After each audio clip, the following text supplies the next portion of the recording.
राजस्थान में सियासी गतिविधियां तेजी से बढ़ रही है। हाईकोर्ट के फैसले के बाद मुख्यमंत्री अशोक गहलोत ने गवर्नर हाउस में विधायकों की परेड कराने का फैसला लिया। अशोक गहलोत ने कहा है कि हमारे पास स्पष्ट बहुमत है, विधायक हमें फोन कर बंधक से मुक्त करने की मांग कर रहे हैं। अशोक गहलोत ने राज्यपाल के जरिए बीजेपी पर निशाना साधते हुए कहा, हम विधानसभा सत्र बुलाना चाहते हैं लेकिन हमें मौका नहीं दिया जा रहा। ऐसा लगता है कि राज्यपाल ऊपर से आ रहे दबाव के चलते विधानसभा सत्र बुलाने का निर्देश नहीं दे रहे हैं। हम सोमवार से विधानसभा का सत्र बुलाना चाहते हैं जहां दूध का दूध और पानी का पानी हो जाएगा।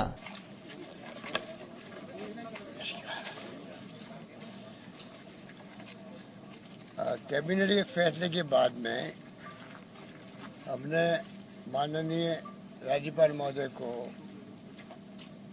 कल पत्र भेज के रिक्वेस्ट करी कि हम चाहते हैं कि असेंबली के सेशन बुलाएं और उसके अंदर डिस्कशन करें सारी पॉलिटिकल सिचुएशन को भी, कोरोना को भी और लॉकडाउन के बाद में जो स्थिति बनी है आर्थिक रूप से उसको भी। हमें उम्मीद थी कि रात को ही वो आदेश जारी कर देंगे असेंबली बुलाने के। रात भर इंतजार किया पर अभी तक कोई जवाब नहीं आया उनका। ये हमारे समझ के परे है। सिंपल प्रोसेस जो अपनाया जाता है और गवर्नर साहब को आदेश देना ही पड़ता है, उसको रोकने कोई कारण नहीं है। हमारा मानना है कि ऊपर से दबाव के कारण से मजबूरी में वो अभी असेंबली बुलाने के लिए निर्देश नहीं दे रहे हैं। इस बात का हमें बहुत दुख है।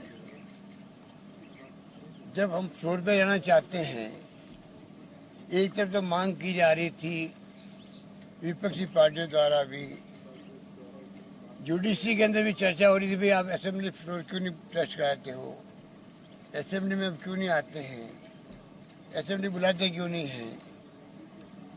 और आज जब हम लोग असेंबली बुलाने के लिए तैयार हैं, पूरे प्रदेश की जनता देख रही है कि हो क्या रहा राजस्थान के अंदर। सब व्यथित है, दुखी है, परेशान है, क्योंकि राजस्थान की ऐसी कभी परंपरा रही नहीं है इस प्रकार से तोड़ फोड़ करके सरकार गिराने की। जैसा मैंने पहले भी आपको कहा, 2 मौके आए थे भैरव सिंह शेखावत के वक्त में, जब उनके साथी सरकार गिरा रहे थे, तब मैं खुद गया तत्कालीन प्रधानमंत्री पीवी नरसिम्हा जी के पास में। बलिराम भगत साहब जो राज्यपाल महोदय थे, उनको मैंने कहा कि ये परंपरा राजस्थान में है नहीं, हम साथ नहीं देंगे। उस पर मैं प्रदेश कांग्रेस अध्यक्ष भी था। ये तमाम बातें आपके डोमेन के अंदर है। दुख इस बात का है कि आज जो फैसला नहीं किया कल रात तक, अभी गवर्नर साहब से टेलीफोन पे बातचीत भी हुई, मैंने फिर रिक्वेस्ट किया है, कृपा करके आपका संवैधानिक पद है जिसका अपना एक बहुत बड़ी गरिमा होती है, उसके आधार पर आप अविलंब फैसला करें, वरना सब हमारे विधायक गण आकर के आपने रिक्वेस्ट करें, एक साथ सामूहिक रिक्वेस्ट करेंगे हम लोग कि कृपा करके आप इमीडिएटली अपना फैसला दें और असेंबली हम लोग मंडे शुरू करना चाहते हैं। वहाँ दूध का दूध पानी का पानी हो जाएगा। पूरा देश देखेगा, प्रदेश देखेगा, फ्लोर में डिस्कशन होंगे, पब्लिक और मीडिया के डोमेन में आएगा। तो इस समझ के परे किस प्रकार की ये किस प्रकार का दबाव उनके ऊपर पड़ रहा है, वो चाहते हुए भी या नहीं चाहते हुए भी, वो तो वो जाने। पर किन कारण से ये रोका गया हमारे समझ के परे है। हमारे पास संपूर्ण बहुमत है। जब मैं बार बार कह रहा हूँ हमारे पास स्पष्ट बहुमत है, हमें कोई दिक्कत नहीं है, चिंता हमें होनी चाहिए, सरकार हम चला रहे हैं, उसके बावजूद भी परेशान वो हो रहे हैं। हमारे कुछ साथी जो जिनको बंधक बना रखा है, हरियाणा के अंदर वो पूरे बीजेपी के देख रेख में ही बंधक बनाए हुए हैं। सबको मालूम है, इतने दिन हो गए। वो साथी भी हो सकता है कि वहां से छूटना चाहते हों, वो हमारे अपने साथी हैं।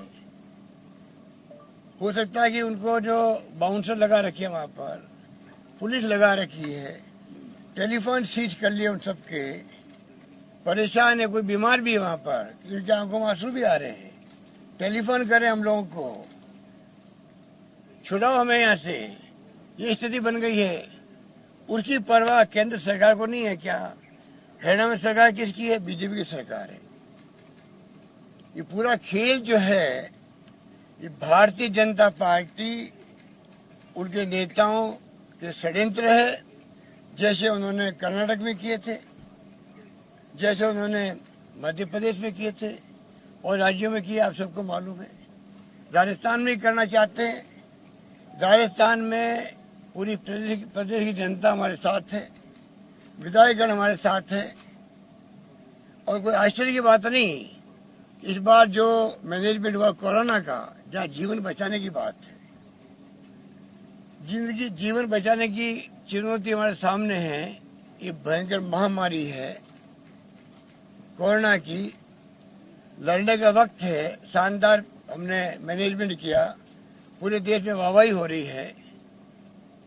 हमने विपक्ष को भी साथ लिया, धर्मगुरुओं को साथ लिया, एक्टिविस्ट को साथ लिया, आम जनता साथ दिया, कैश काइंड हमने खूब डिस्ट्रीब्यूट किए, शांति बनी रही, पब्लिक ने साथ दिया हमारा।